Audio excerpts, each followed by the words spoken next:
সকালে ঘুম থেকে উঠলেন, কিন্তু মনে হলো আরও ঘুমোতে ইচ্ছে করছে। অদ্ভুত ব্যাপার হলো, আপনি তো 8 ঘন্টা ঘুমিয়েছেন, তবুও ক্লান্ত। অফিসে যেতে মন চায় না, ক্লাস নিতে ইচ্ছে করে না, ল্যাপটপ খুললেন কিন্তু কাজ শুরু করতে ইচ্ছে করছে না। মানুষের সাথে কথা বলতে ভালো লাগছে না, ফোন বেজে উঠলে ধরতেও বিরক্ত লাগছে।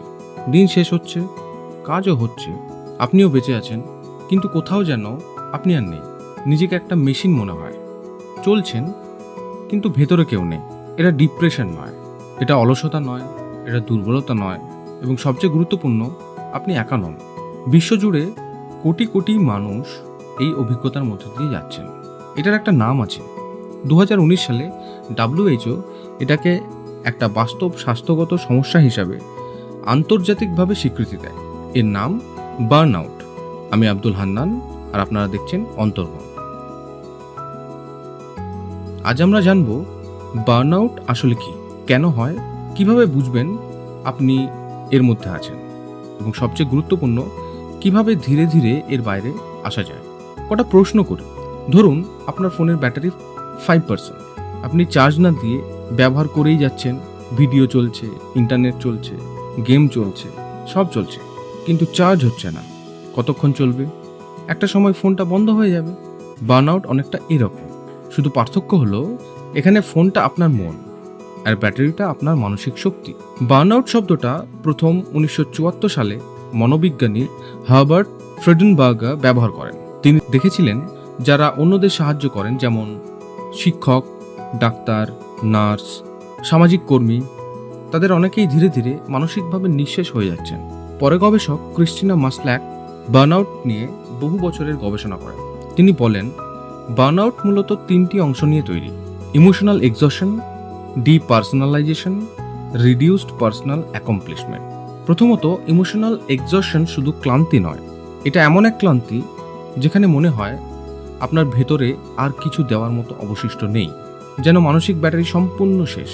দ্বিতীয়ত, ডিপার্সোনালাইজেশন। এখানে মানুষ ধীরে ধীরে নিজের কাজ এবং আশেপাশের মানুষের থেকে বিচ্ছিন্ন অনুভব করতে শুরু করে। যাদের একসময় ভালোবাসতেন তাদের প্রতিও উদাসীনতা চলে আসে, সব কিছু অর্থহীন মনে হয়। তৃতীয়ত, রিডিউসড পার্সোনাল অ্যাকমপ্লিশমেন্ট। এক্ষেত্রে আপনি কাজ করছেন, চেষ্টা করছেন, কিন্তু মনে হচ্ছে আমি যথেষ্ট না, আমি কোনো কাজ ভালো করছি না, আমার কোনো মূল্য নেই। এই 3টি অনুভূতি যদি দীর্ঘদিন ধরে একসাথে থাকে, তাহলে তৈরি হয় বার্নআউট। আমরা সাধারণত ভাবি বার্নআউট মানে বেশি কাজ, কিন্তু গবেষণা বলছে এটা পুরো সত্য নয়।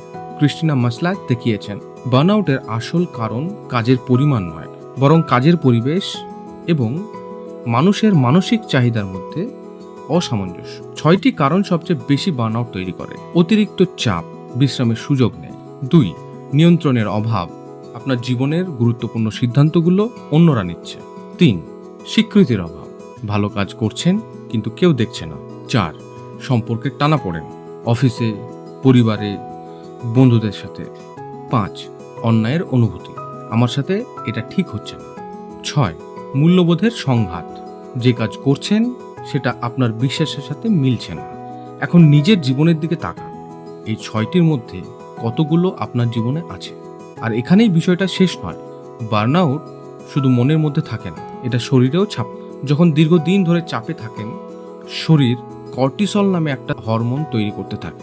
অল্প সময়ের জন্য কর্টিসল উপকারী, কিন্তু দীর্ঘদিন বেশি থাকলে ঘুম নষ্ট হয়, রোগ প্রতিরোধ ক্ষমতা কমে যায়, মাথা ব্যথা বাড়ে, স্মৃতিশক্তি দুর্বল হয়, এবং দীর্ঘমেয়াদে হৃদরোগের ঝুঁকি পর্যন্ত বাড়তে পারে। তাই বার্নআউট কোনো কল্পিত সমস্যা নয়, এটা বাস্তব।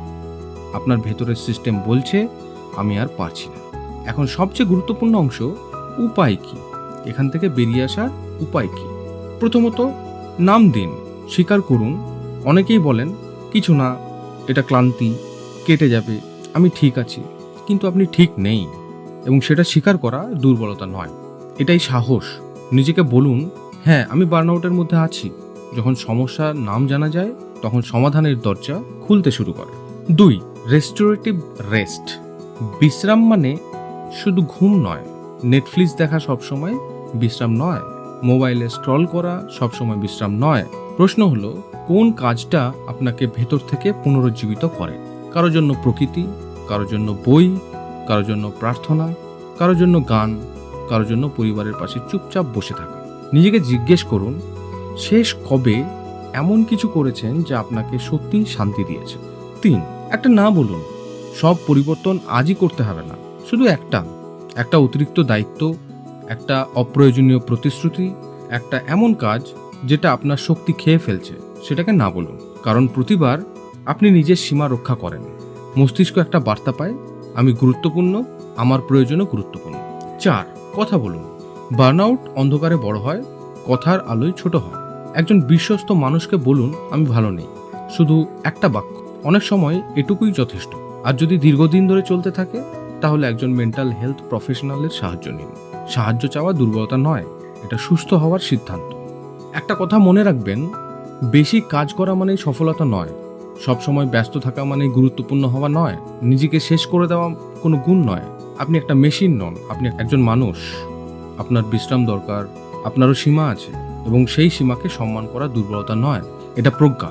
আপনি যদি এখন বার্নআউটের মধ্যে থাকেন, তাহলে এটা শেষ নয়, এটা একটা সংকেত। আপনার মন আপনাকে ডাকছে, বলছে আমারও যত্ন দরকার। আজকের ভিডিও শেষ করার আগে একটা ছোট্ট কাজ করুন। এই সপ্তাহে একটা কাজ বাদ দিন, আর সেই সময়টা নিজের জন্য রাখুন। হয়তো সেটাই হবে ফিরে আসার প্রথম পদক্ষেপ। যদি এই ভিডিও আপনার মনের কথা বলে থাকে, তাহলে চ্যানেলটি সাবস্ক্রাইব করুন। কমেন্টে লিখুন আপনি কি কখনো বার্নআউটের মধ্যে ছিলেন, আর থাকলে সেখান থেকে বেরিয়ে আসার জন্য আপনাকে কি সবথেকে বেশি সাহায্য করেছে। হয়তো আপনার অভিজ্ঞতা অন্য কাউকে সাহায্য করবে। নিজের খেয়াল রাখবেন, দেখা হবে পরের সপ্তাহে।